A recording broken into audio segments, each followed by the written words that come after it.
Front row middle, Dave. Coach, this is of course a big recruiting week for you guys. I've seen other programs like Alabama for official visits use more of the Saturday to Monday official visits instead of Friday to Sunday. Is that something you like going Saturday? I know you guys have done it a little bit Saturday to Monday, so you can more focus on the game and then leave recruiting mostly for Sunday and Monday. Would you prefer that if you? Well, a lot of times kids can't miss school. You know, you start missing classes and all that. So we've had some conversations. We've done some of that Sunday, Monday. To be honest with you, I just listen and do what I'm supposed to do. Far left, Rob. Urban, I talked to Earl Bruce once. He said you never know what team's going to show up. Are you curious which team will show up Saturday? And do you have a good feel, or is it just you just never really know? I'd like to think we have a very good feel. I'm not sure how to answer that. You know, I've been wrong a couple times, not very often. And we're so practice-oriented here. I love when I hear our players talk about J.T. Barrett. The reason we've played well is we've been practicing the best we have in several years. And I'm not just talking about the players. You know, I grade our coaches at practice. You know, I evaluate our coaches at practice, and the energy level and moving around and getting guys going. So we're more, and I have an indication how they're going to play and how they practice. Is there a curiosity factor for you at all, though? No. Curiosity, no. Second row left, Ari. Urban, you guys have faced a lot of very good running backs during your time here at Ohio State, a few of which are starters in the NFL right now. I was wondering, when you look and see what Barkley's doing, how do you attack another team when their best players are running back? And is Barkley a different challenge than some of the guys like Melvin Gordon and Tevin Coleman that you might have faced because of what he does in the passing game and in the return game? And no question. Yeah, he's the best all-purpose guy we probably faced in maybe my career. You know, he's obviously a great running back, but they do a good job using him and create matchup issues. You know, I think back when I had Percy Harvin, we did some of that. You know, he wasn't quite his body couldn't take the pounding that a running back takes, but yeah, his threat, you know, no disrespect for the great running backs, you have different ways of bottling up great running backs. Now, it's hard, especially this guy's really hard, but the fact that they motion him out and create matchup nightmares, that's what makes this guy, he's one, you know, I'd be careful to say this, but he's as good an all-purpose running back that we've seen, and that's 30 years. Second row left, Tim. Urban, against Indiana in the opener, JT had 300 yards, 3 touchdowns. Against Indiana in the opener, JT had 300 yards, 3 touchdowns, and similar numbers in recent games. What have you seen differently against like Nebraska that he wasn't doing at the beginning of the season? He's other than one game, and it happened to be against the best defense we faced this year. So we're all realistic about what's coming down. This happens to be the #1 pass defense in America, I believe. So he's been very consistent other than that one game. And as I've said for many, many, many years, it's the quarterback gets too much blame and too much, you know, success aimed at him when it's really because we protected much better the last few weeks. The receivers are doing an excellent job. But what have you done for me lately? We're going to find out against this team. Front row left, Doug. Urban, this is kind of the question you answered before a little bit, but I guess this is the whole point of coaching. When you have a good team, the idea of getting your good team to play its best against a great opponent, right? I mean, you don't play every single week of 12 weeks exactly the same. Every team has some ups and downs. What is it that goes into getting your good team to play its best when it matters most? Well, we've had templates of both. We've had templates when our team played their very best against the best opposition, and that was, we've had a few years like that, but obviously the most obvious one was 2014. Same with, we've had maybe some, you know, last year would probably fall in the opposite category. Against the best teams, we didn't play our best. And that's leadership, that's toughness, that's coaching, that's power of the unit. Those are all the things that we work so hard from February until now working on. It's not, you know, it's funny, it's not, what did you say to the team before the Alabama game a few years ago? I don't care, and no one remembers. It's the training that went into that. You know, and I know some people call it the process, some people call it whatever it is, but that's all true. I call it a culture within a program, and a culture is driven by leaders. If you have very strong leaders on the field and very strong leaders in the coaching rooms, you tend to have very great performances against the great teams. And you guys have the bye week. Is Demetrius Knox definitely your right guard right now? Is that settled? Yeah, as of right now, and it's a day-to-day.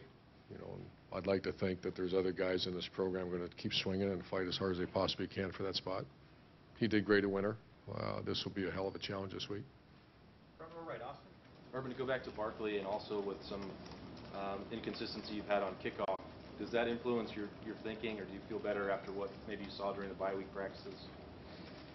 No, it's certainly anytime you face, I think the guy at our rival last year was a great kickoff return guy, and we faced a few.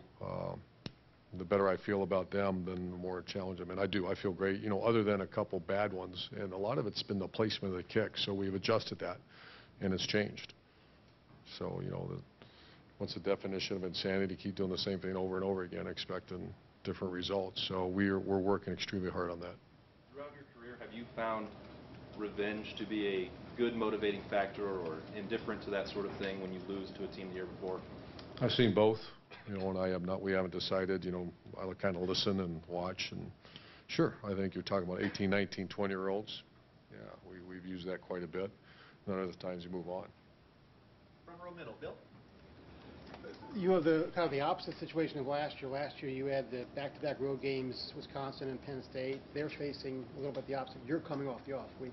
How big an advantage is that for you guys right now? How much preparation have you been able to get in? Well, it's twofold. The minute you say it's a great advantage, you don't play well. So it's what we do with it, our time. I loved what we did last week.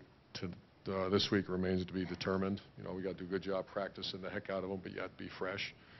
The other instance is when you're playing very well, you'd like to keep rolling. So actually on Thursday we played a game. It was in shells, but we played 55, 60 plays out here because I want to make sure we keep going in this game mode.